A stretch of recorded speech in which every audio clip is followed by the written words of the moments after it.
Permisi. Ya, Selamat sore. sore. Benar dengan Ibu Yanti? Benar. Boleh kita ngobrol sebentar, Ibu? Ya, boleh. Silakan. Mungkin bisa sambil duduk. Oh iya, boleh.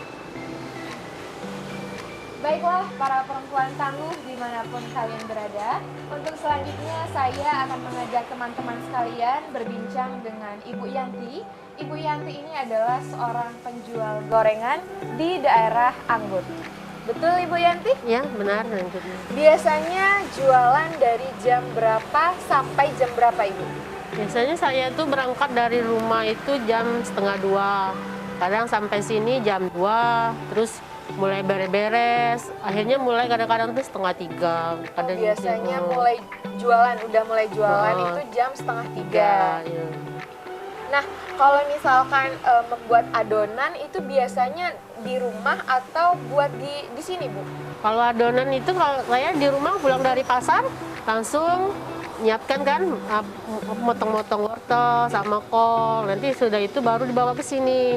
Nah, nanti di sini ada nenek orang tua yang ikut bantu ngadon gitu. Oh, berarti dibantu membuat adonan oleh Ibu. Iya. Nah, tadi kalau misalkan Ibu bilang dari pasar, biasanya berangkat ke pasar jam berapa, Bu? Kalau ke pasar tuh sudah subuh, jadi Sudah sekitar subuh. sekitar jam 5:30 gitu berangkat. Berarti ada jeda waktu dari jam 6 sampai jam 12 untuk Ibu istirahat atau Ibu gunakan untuk keperluan yang lain? Kalau istirahat enggak rasanya. Iya, tidak istirahat. Iya, masalahnya kan kalau sudah siap bahan kita beres sih rumah dulu. Beres rumah, gitu nyuci ya. piring, nyapu-nyapu, kadang tuh kan. Udah tuh yang hari udah mulai siapkan bikin pempek di rumah. Karena terus memang waktu itu berjalan iya, dengan cepat ya, Bu, Jadi ya. mandi udah zuhur tuh udah Tiba-tiba. mau berangkat katanya. Jualan gorengan ini sudah berapa lama, Bu? Jualan gorengan ini sebenarnya sesudah COVID lah. Dulu kan saya ini bukan jual gorengan. Saya ini kan jualan sayur sambil buka warung manisan di rumah. Dia tinggal kan di Anggut Atas di Jalan Soekarno-Hatta 5. Cuman karena COVID, jadi daya beli masyarakat agak kurang. Mungkin karena tidak punya uang kan. Jadi setiap hari itu numpuk terus. Barang-barang itu kan kadang beli ikan nggak laku, beli sayur layu nggak dibeli orang. Akhirnya warungnya lama-lama habis. Jadi untuk nambah ekonomi keluarga, saya pikir karena ada lokasi kan, punya adik, ya coba jualan gorengan. Udah jual gorengan. Nah, sesudah itu jual gorengan. Terus sesudah gorengan minyak naik waktu itu kan. Ya, betul. Nah, minyak naik sempat berhenti. Karena bingung mau dijual berapa. Waktu itu orang maunya 1.000 yang tahunya kan. Nah, akhirnya sempat berhenti. Oh, sempat berhenti berapa lama itu, Ibu? Ya, sekitar ada 2 bulanan ada. Sekitar 2 bulan waktu pada saat minyak naik. Iya, dia naik. Minyak sudah sedikit turun, kembali lagi Iya. berjualan. Terus harga kan orang-orang sudah pada naik semua kan. Jadi kita ngikuti alur kan. Jadi jual 45.000 gitu sampai sekarang. Sebenarnya alasan Ibu berjualan gorengan ini apa sih, Bu? Karena saya ini kan itu ibarat kata kan gantikan kepala keluarga. Punya suami sakit. Udah hampir 6 tahun lah sakit diabetes. Jadi kalau anak-anak mau sekolah, jadi akhirnya saya tuh lah yang ikut bantu cari pendapatan kan untuk jajan anak. Anak saya yang pertama itu SMK kelas 2, terus yang nomor 2 SMP kelas 2 juga, terus yang kecil umur 4 tahun. Semuanya 3 orang kan cowok semua. Berarti memang alasan Ibu menjual gorengan ini adalah untuk membantu perekonomian rumah tangga. Karena memang, mohon maaf, Bapak tidak bisa bekerja sama sekali atau bagaimana, Ibu? Gak bisa, dan kalau misalnya badannya lagi fit, dia bantu kita di rumah motong-motong kan. Tapi kalau misalnya lagi lemas kan, kalau lagi gula lagi naik, bawaannya tidur aja gitu. Berarti memang dari dulu Ibu yang sudah berperan untuk menjadi kepala keluarga di rumah, suami. menggantikan suami. Iya. Sebenarnya kalau misalkan tadi kita sudah berbicara, Ibu kan jual gorengan. Nah, di luar jual gorengan, Ibu biasanya ada kegiatan lain seperti atau ada jualan lain kecuali gorengan atau bagaimana? Enggak ada. Berarti Gorengan pulang. selesai jual gorengan, pulang, Iya. dan kembali seperti aktivitas biasa. Pulang tuh dari sini sekitar jam 10 malam kadang tuh. Jam 10 malam. 10 malam di rumah istirahat, kadang di sebelah baru tidur. Terus pagi jam setengah 6 pergi lagi ke pasar. Jadi setiap hari aktivitas kayak gitu terus. Nah, kalau misalkan jual gorengan sampai jam 10 malam, itu memang sudah ditargetkan atau memang menunggu sampai sehabisnya aja? Oh iya, menunggu. Kadang-kadang kalau lagi rezeki bisa udah habis.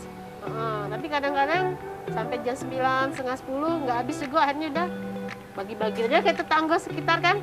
Pernah Iya, mengalami tidak habis itu? Ya, dulu pernah satu lampan dulu tuh kan bagi-bagiin sama warga sekitar sini kan, masih keluarga semua. Terus waktu di depan tempat Satpol PP kan boleh juga gitu. Sebenarnya suka duka dalam berjual gorengan tuh pasti banyak kan, Bu? Boleh Iya. mungkin Ibu ceritakan bagaimana suka dukanya pada saat Ibu jual gorengan?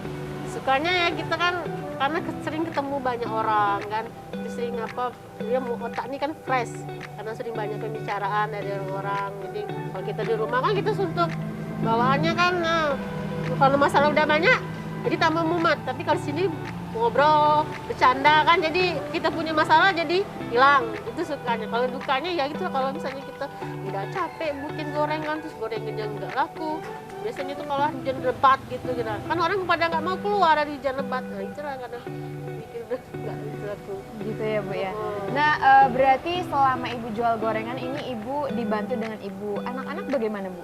Anak-anak kan kalau sekarang kan sekolahnya udah pulang sore jam 4. Jadi paling-paling anak yang nomor 1 yang SMK. Iya, masuk sekolah itu kan baru sekarang nih offline-nya. Iya. Berarti kan 2 tahun yang kemarin kan online. Iya, online. Bagaimana itu? Mereka membantu Ibu kah Iya, atau bagaimana? yang anak sulung yang bantu tuh kadang. Kalau anak yang nomor 2 itu di rumah bantu Nungguin beres di bapak rumah. gitu. Iya, di rumah. Kadang kita ngomongin di rumah tolong beres ya. Kadang kita pergi kan nggak sempat beres di rumah lagi. Kadang-kadang sudah masak tuh piring-piring tinggal. Tolong yang di rumah Kak beresin piringnya ngomong gitu ya. Dapur rumah. Oke, menurut Ibu dengan berjual gorengan yang sedang Ibu jalankan untuk saat ini, apakah cukup membantu perekonomian rumah tangga? Apakah masih kurang jauh seperti itu? Nah, ini sih nggak cukup ya. Masalahnya kalau jual gorengan ini berapa nih? Cuman cukup untuk jajan anak sekolah. Terus adalah sedikit untuk beli makan sehari-hari.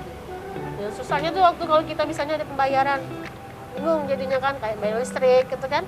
Jadi pasti modal terpakai untuk bayar gitu. Berarti benar-benar menggunakan modal yang dibalik-balikan Iya, untuk bertahan hidup seperti itu, Bu ya. Punya modal, misalnya sehari ini kita modal 200, jadi itulah diputar-putar, terus ada lebihnya, itulah untuk anak gitu.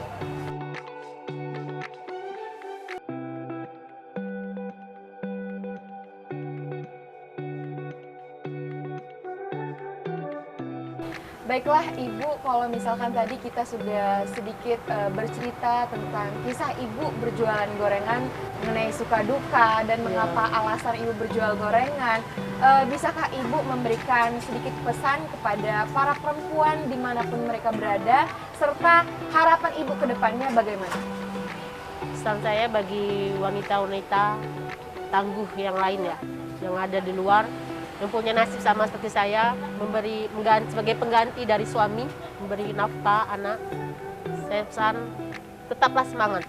Allah itu tidak tak tidur, dia tahu seberapa kemampuan dari umatnya. Pasti akan, kedepannya kita akan betul berubah. Baiklah para perempuan tangguh dimanapun kalian berada, itulah dia kisah dari Ibu Yanti. Selanjutnya kita akan berbincang dengan para perempuan tangguh lainnya. Tetap di Perempuan Tangguh.